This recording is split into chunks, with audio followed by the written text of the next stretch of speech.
Okay, slight change of plans. I am struggling to keep the lines out of this to the point that I would want to.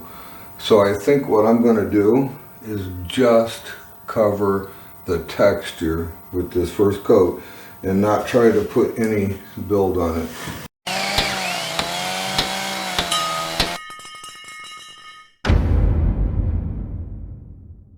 Today we're going to be skim coating these walls. If you watched my video on skim coating a popcorn ceiling, you would know that right above my head here where you see that gray area, they brought the popcorn down the wall.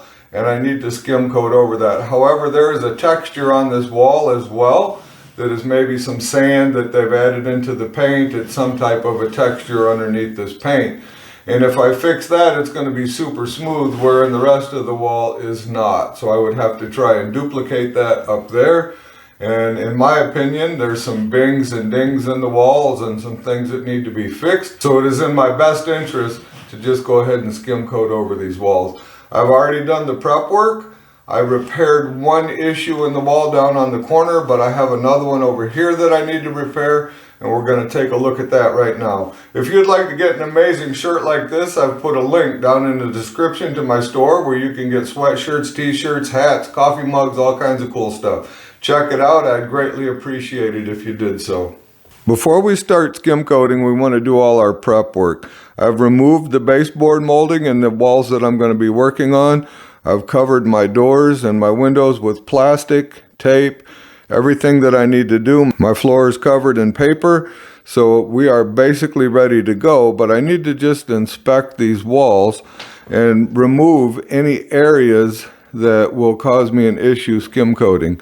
And I know that I have one right here. You can see it protruding at the bottom of the trim. It's going to have to be cleaned up, straightened up before I can skim coat over that. I also have an issue on the wall down here. I am not sure what's going on there, but I'm going to have to investigate that. I cannot just skim coat over the top of that because it'll just reappear. And this is a really, really good image of the sand paint that's been put on these walls and why we're skim coating over them. And there's just been some patchwork like around this light switch that just doesn't look good. So once this is all smoothed over, that'll look like the day it was made. With all our repair work done and our high spots knocked down, we're ready to start skim coating. We're going to be using USG all-purpose with the green lid. If you're going to do this, you need the green lid. This has been reduced with about 1.5 cups of water. I scoop out about 1/2 gallon from a bucket, another bucket, and put in this and mix it. For whatever reason, the entire bucket will not mix. It'll mix about halfway down. So your first bucket, go ahead and mix it about halfway down. Use it, then remix it, and then keep your old bucket and just transfer over. It's a lot easier to get the consistency that you want. This is fairly thin, and I think it's going to work out well for these walls. Let's get started. The first thing I want to do is with my 6-inch knife, work on this top edge and get my corner rebuilt here.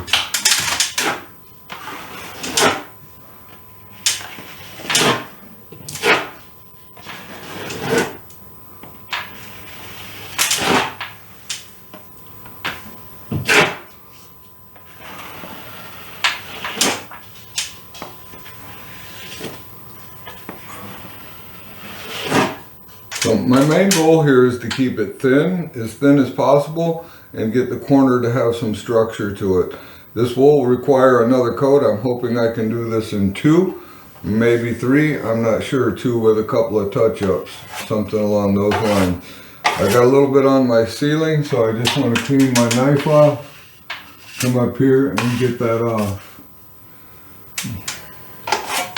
Any of this stuff I'm just going to blend down a little bit since we're skim coating the whole wall. It doesn't have to be perfect, just so there's no ridges.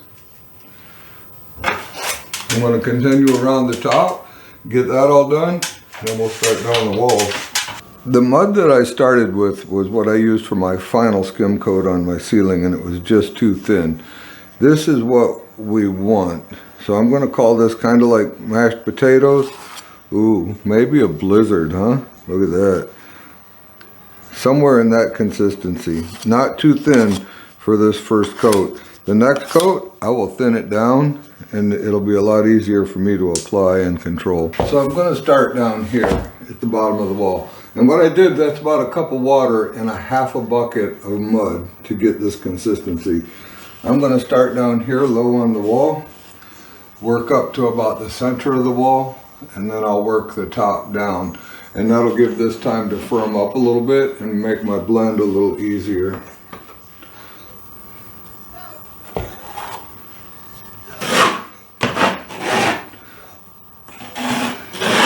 Now once again, I'm not looking for a thick coat, I'm just looking for coverage. If I didn't tell you this in the beginning of the video, I've never done this before. I'm not a professional drywall finisher. I have finished some drywall in some homes that I've worked on, but never to this extent, nor have I ever worked with this amount of mud until I did the ceiling, this amount of wet mud. So if you're a DIYer and you have a little bit of drywall experience and you don't think your skill level is good enough to pull this off, thin coats.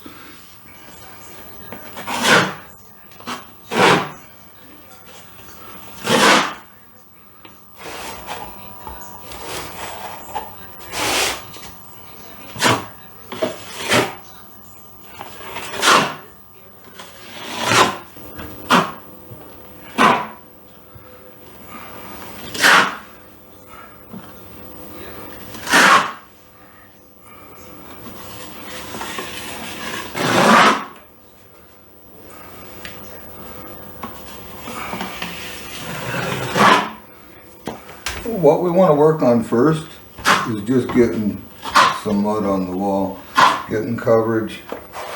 Then we will go back and pull it down to what we want it to be.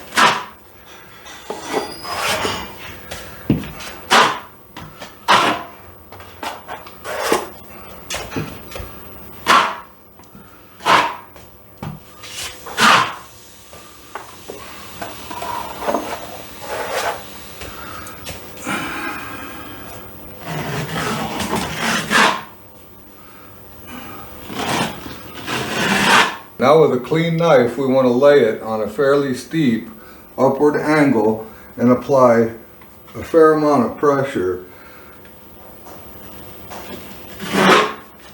And you leave a line like that, come back over. The mud is inconsistent.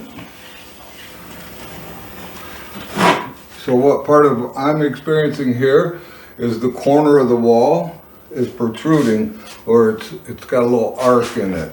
So that's going to be a challenge for me to work these lines out. But we're going to come back through in multiple directions, so I'm not worried about it.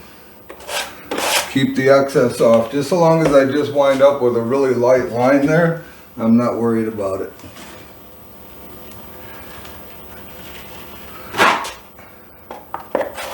That steep blade angle, that's what you want, and a fair amount of pressure. And just keep going over it. Every time you'll pull a little more off. And what will happen in that process is you will get a consistent thickness.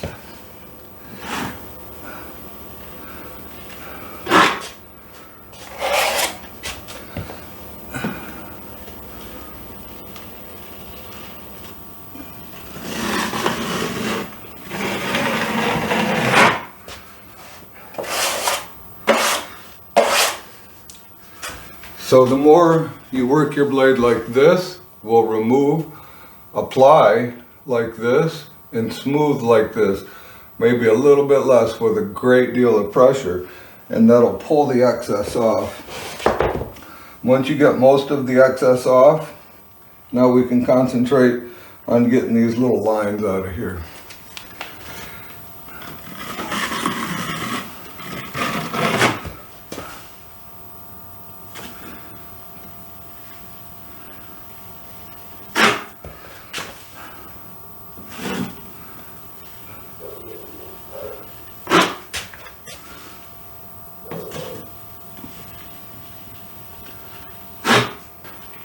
The other thing you can do is work the mud in the opposite direction.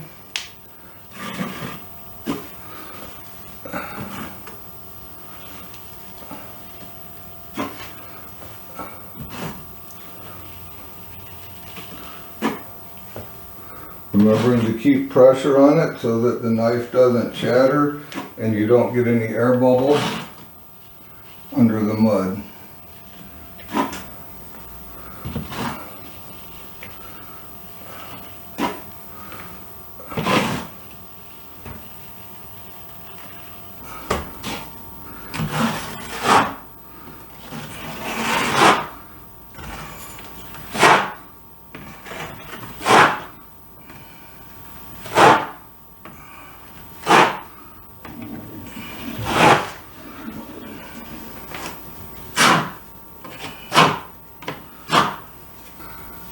Under this outlet, I'm going to use my 6-inch knife and just pull it in there real nice.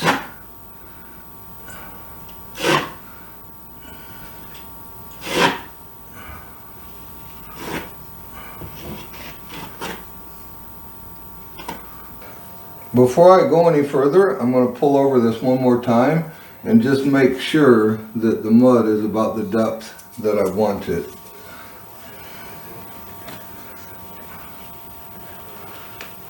Since I don't like sanding, this is the best way to control that, is control the thickness of the mud.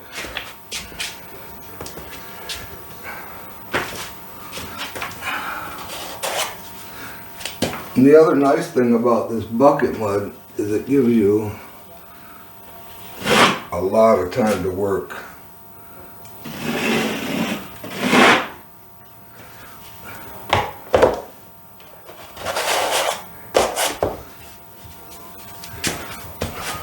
Okay, slight change of plans. I am struggling to keep the lines out of this to the point that I would want to. So I think what I'm going to do is just cover the texture with this first coat and not try to put any build on it. Meaning basically I'm going to scrape off everything and only cover the texture. So that's what I pulled off. It's not a bunch, but it's enough. And as you can see, I was probably, I don't know, a 1/16 of an inch or so thick. But I've decided I don't want that at all. This may mean multiple or additional coats, but that's okay. This is a lot easier than sanding.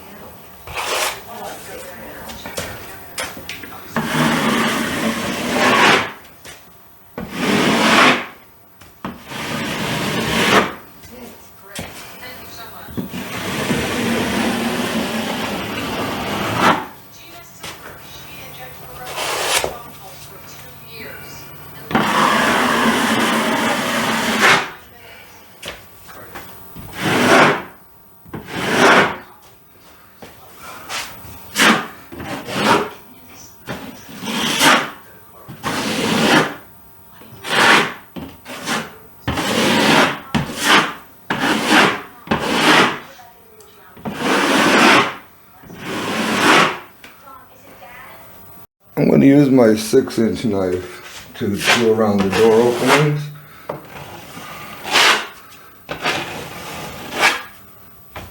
I just feel as though I have better edge control with this.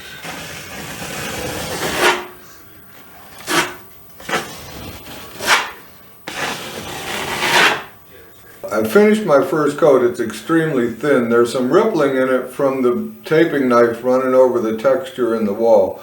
The good thing, or my saving grace, I think, is I look below and it's starting to dry. This stuff shrinks as it dries, and a lot of that seems to be disappearing. So it will make the second coat a lot easier, but irregardless, it is also going to be an extremely thin coat. Down below, it almost looks like I could paint over it and you wouldn't even know that it was textured, but I do know that it needs one more coat. I'm glad I made the decision I did. As you can see, there's a lot of lines in the wall. And with every one of those lines, there's a little piece of that sand texture that is stuck in there. So what I'm going to do is just take my multi-tool and I'm going to go around and I'm going to knock these lines down a little bit. And I'm going to knock those bigger pieces of sand right out of the way so that I wind up with a smoother surface. And then I'm going to do the same thing. I'm just going to put another super light coat over the top of this. Should have stuck to my guns in the first place and done this instead of what I tried to do to begin with. I think this is going to work out really nice. It took me about 20 minutes to get the wall knocked down. Now I'm going to get a coat on it. I'm going to use the same consistency of compound that I used for the first coat. So it's a little heavier, it's a little thick, and I'm just going to go over it the same way. I'm going to apply it, and then I'm just going to pull it down. You know, the whole idea is I just want to make these lines go away. So I'll go in multiple directions and try and get all of these lines out, and I think that I can get them pretty good. I may have to go over them again, but I'm going to go 2 directions on it and see what I get.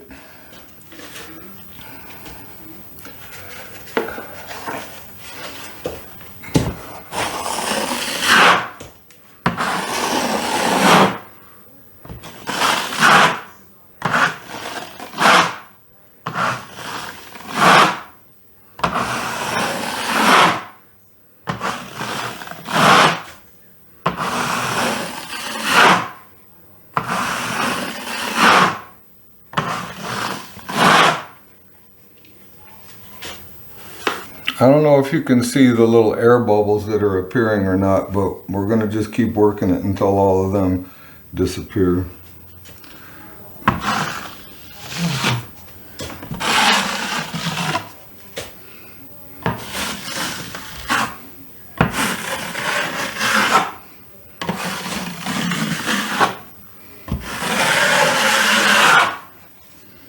Alright, I'm going to keep plugging away at this and we'll come back and take a look. For this area under the plug, I'm just going to use my 6-inch blade and the same thing. I'm just going to lay a little bit on.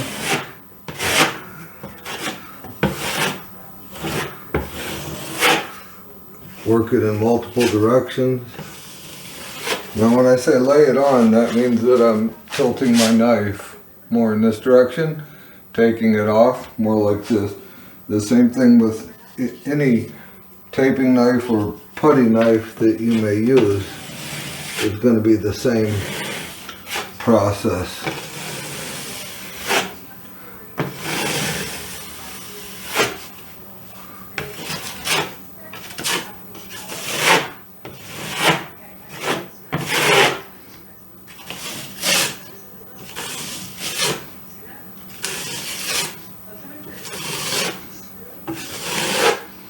This is probably my favorite knife to use. It's what I feel best with. I can run through some good sized areas with it and have it line free, or as close to it as you're going to get it.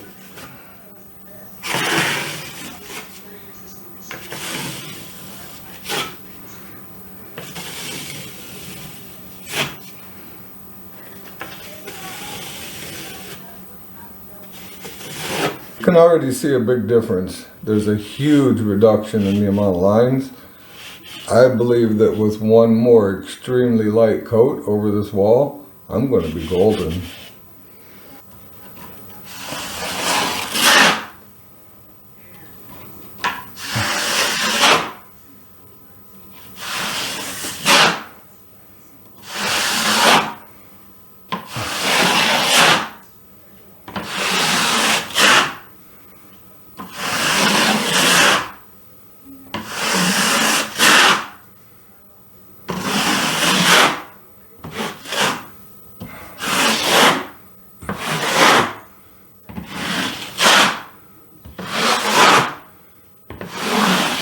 A little bump of some sort right here. Maybe it's where a picture or something once used to hang. We'll give it a little knock in. There's another one right here.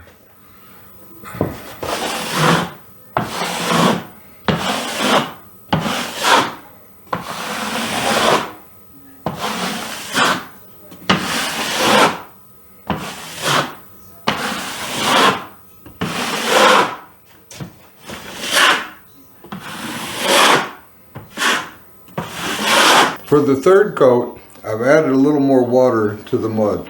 This probably has 2 cups in it to a half a bucket of mud. This coat also I'm going to apply extremely thin and multiple directions.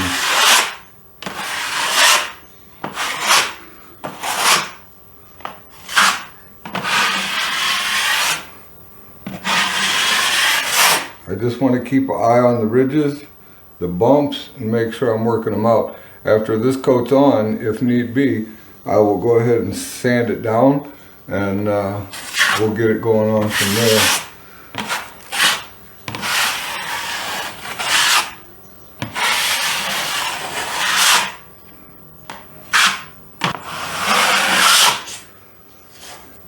Since most of my ridges are up and down, I'm going to side trowel as much of this as I possibly can to try and knock them out.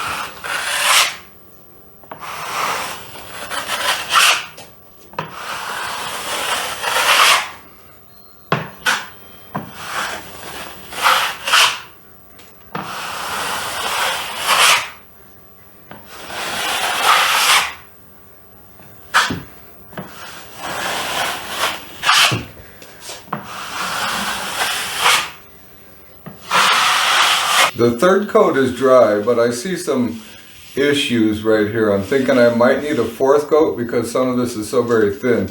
But I'm seeing some humps right here that I want to sand out. In fact, I'm going to sand the whole thing. If I expose any sand in doing so, then I'll have to put a 4th thin coat on. But at least I should have a super smooth surface to do that. For right now, I'm just going to use a sponge sander. It's coarse on one side, fine on the other, medium on one side, fine on the other, and the edges also, so it'll help me get the corners taken care of. Sand this down.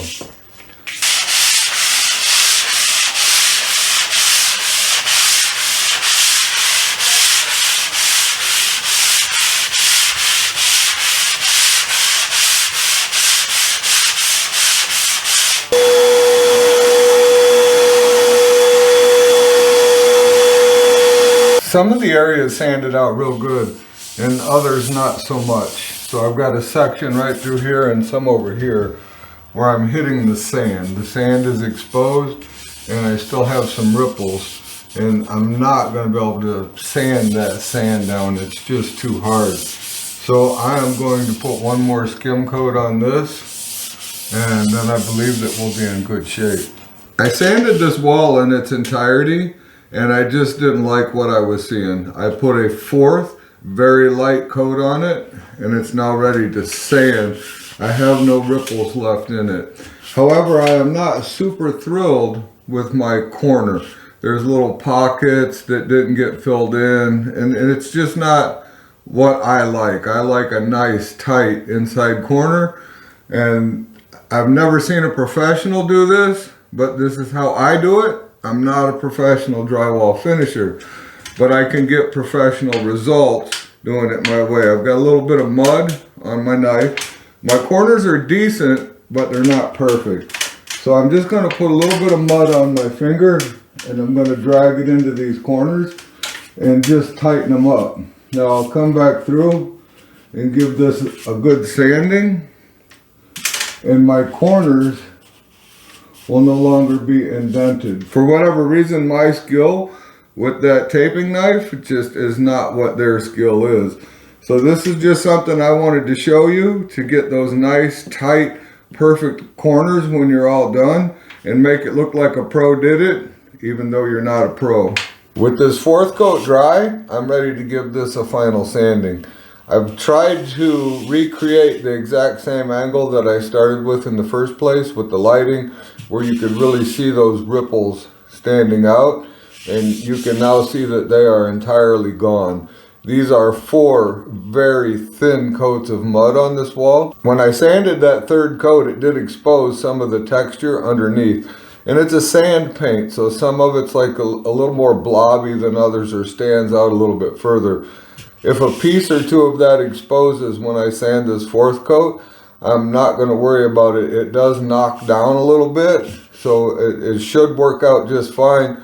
Once the primer and the paint goes on, you'll never see it. And again, I'm using a sponge block, medium on one side, fine on the other. I am just going to use the fine side to do this finish sanding.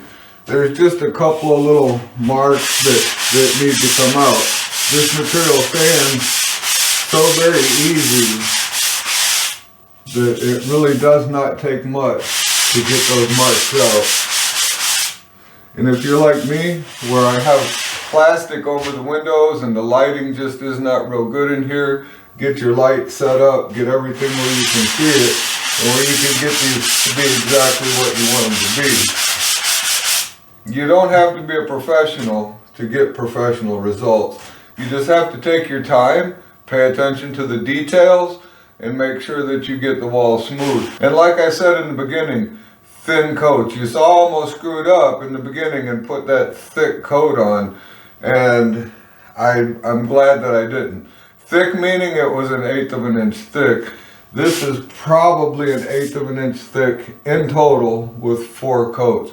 What would have happened if I wouldn't have scraped that off? I would have just been doing a ton of sanding instead of what I'm doing here. Some very light sanding, takes no effort. It's just going to take me a few minutes and this will be done.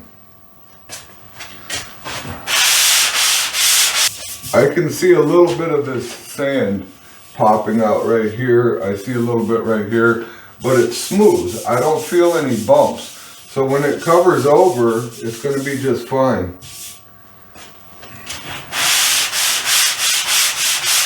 The last thing I want to show you is that if you're doing any outside corners, the mud is going to kind of want to roll over the edge.